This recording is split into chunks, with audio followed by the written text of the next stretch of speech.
Good day, everyone. My name is Loleta Tita Pungot, and now I'll be teaching you how to solve a limits continuity problem.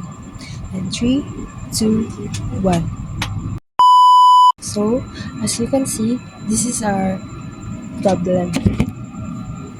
Limits x squared plus 2x minus 15 divided by x squared minus 9, x approaches to 3. We're gonna solve this and to find out if it will be factor or indeterminate. If we will solve it directly, we will gonna use this x approaches to 3, which is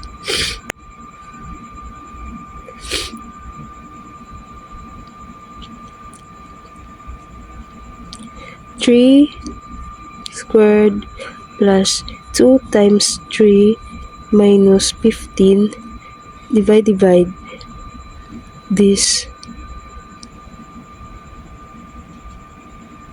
3 squared minus 9, which is, if we will total it, it's gonna be 0, and 3 times 9 equals 9,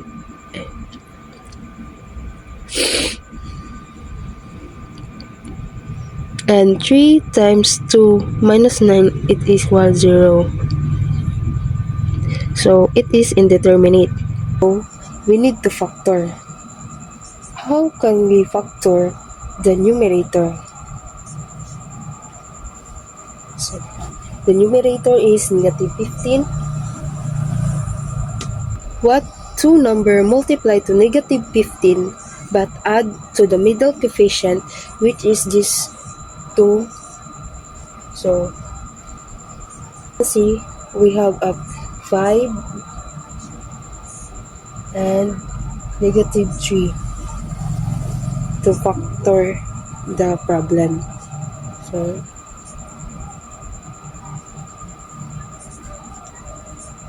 x plus 5 and times x minus negative 3 divided by this perfect square root, which is x plus 3 times x minus 3.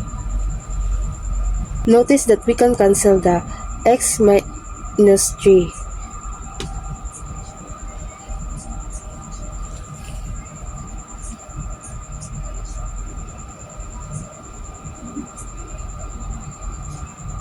So the factor will be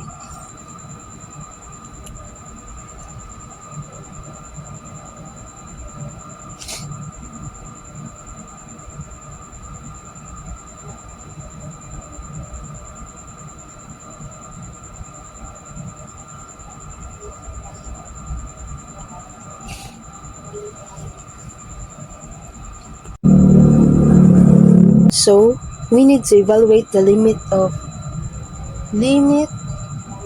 x approaches to 3.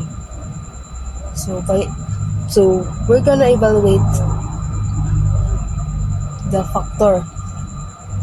So 3 plus 5 divided by 3 plus 3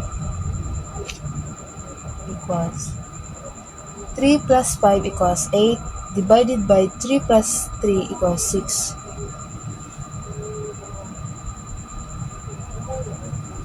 Which can reduce to 4 divided by 3. If you divide both number by 2. So the final answer will be 4 over 3.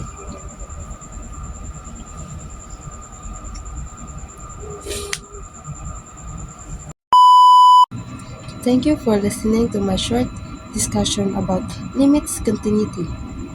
I hope you learned something new. God bless. Bye-bye.